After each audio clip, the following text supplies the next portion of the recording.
yesterday afternoon I didn't get a chance to do the second part of day 6, so I'd like to do that right now for you. So yesterday morning we worked on Vastrika breath, and as I said, Vastrika breath is another heated breath, and so again, creating fire in our body. Whenever we're creating fire in our body, we're getting rid of a lot of toxins that we have built up. And then the way Vastrika breath is very different from the Kapala body, right? The Kapala body, when we're belly pumping, we're creating heat from that belly pump. And we're really clearing out that belly space. And then because the exhales tend to be longer than the inhales, we're also mentally clearing out space. With Vastrika breath, we're clearing out in a different way. Again, the exhale, the heat, we're getting rid of those toxins. But we're physically getting rid of stuff we don't need, right? It's a very physical action whenever we pump our hands up and we sigh out. And so we feel a satisfactory relief after that. So a lot of times people feel silly doing the Vastrika breath when we're in a class practice, but at the end of it all, we kind of have that satisfied feeling like, oh yeah, I just got rid of stuff that, oh, I feel good, right?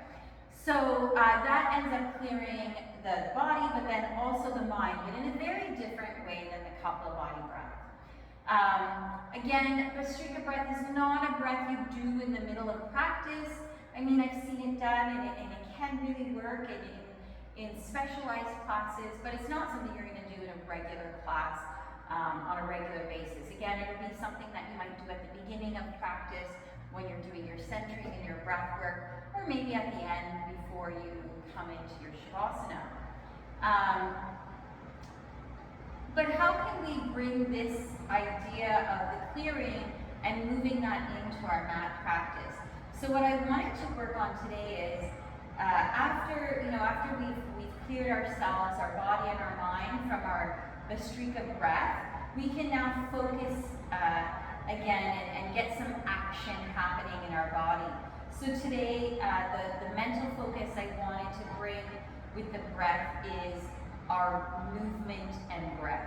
And we worked on that earlier on in the week with our breath and movement through a sun salutation. And now I want to do a breath and a movement that you would have more likely in a vinyasa flow practice, where we're not just moving through poses, but moving through standing balance postures in particular. And so how do we bring that breath and movement together so that we can still honor all the 4 parts of the breath, still create that long torso to have the optimal breath, and in those moments where we're on the pause after the exhale, before the inhale, moving into that space so that we can move into grace or flow with grace. So I'm just going to move through something that I might do in a vinyasa flow practice.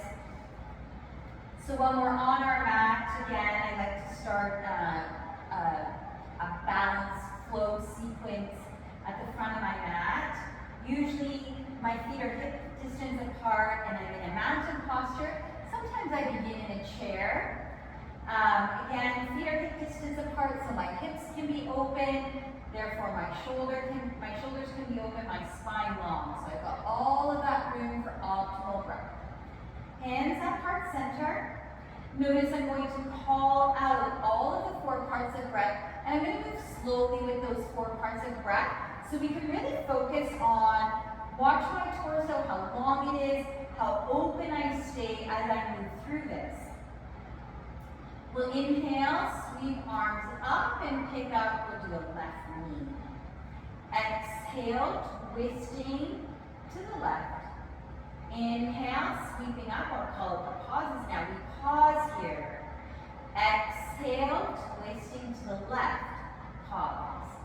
Inhale, sweeping up, pause. Exhale, twisting left, pause. Inhale, sweeping up, pause. Exhale, left hand for the inside blade of your left foot. Inhale to a royal dancer. And let's sit here for a couple of breaths. We want to inhale and lift that rib cage. Notice torso stays nice and long. Pause to stabilize and enjoy that expansion. And then exhale. Maybe I'm going to open up my spine a little bit more as my breath presses out. And then pause and feel that vastness of space I've created. With your next inhale, sweeping up, bringing your left knee. And exhale, flow back, warrior three. Notice my rib cage stays lifted. Inhale, sweeping forward. Rib cage stays lifted the whole time. Spine is long. Exhale, flowing back. Pause. Inhale, sweeping forward. Pause. Exhale, flowing back. Pause. Shoulders stay wide for that optimal breath. Inhale, sweeping up.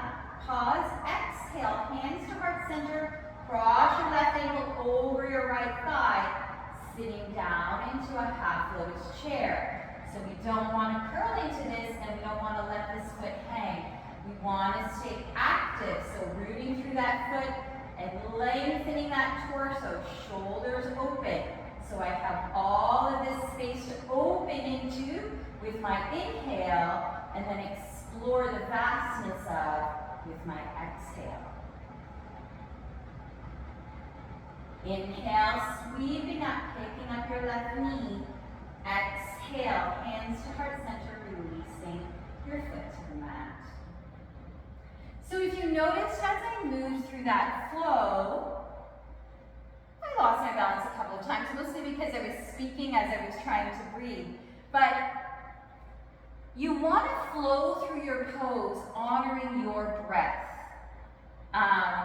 So generally speaking, in a vinyasa flow, you're not going to have a breath count of like 7 or 8 because you'll be far behind the rest of the class. You generally want to have a breath flow of about a 3 or 4 inhale and then likewise with the exhale.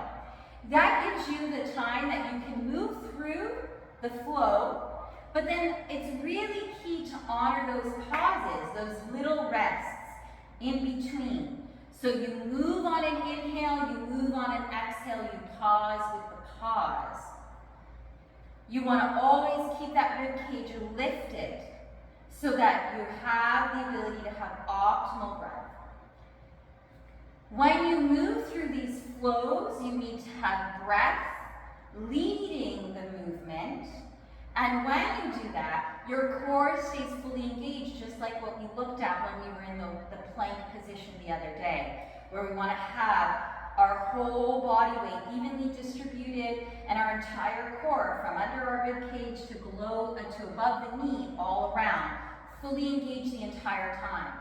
As soon as you compress up, as we talked about when we were looking at eagle pose the other day, as soon as you do that, you lose the core engagement, you lose the breath, and you won't flow.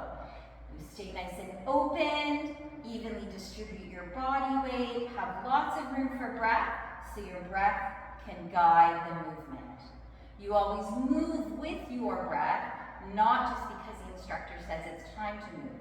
You wait until you're ready in your breath pace to have that movement. When you keep all of this nice and open, you will find that you are so much more stable and you can flow through. And just like we did with the Bhastrika breath and created heat and got rid of things we didn't need but felt very satisfied, when you flow through sequences successfully, you will create that heat because you are breathing and moving. You are moving in your breath or with your breath, and because you've got that core engagement. So you're creating that heat in your body, just like you do when you have fiery breaths like the Bhastrika breath or Kapala body. I hope you enjoyed this segment. I will be posting again today for the other half of my post today. Again, sorry for the delayed post on this one. I'll see you in a bit.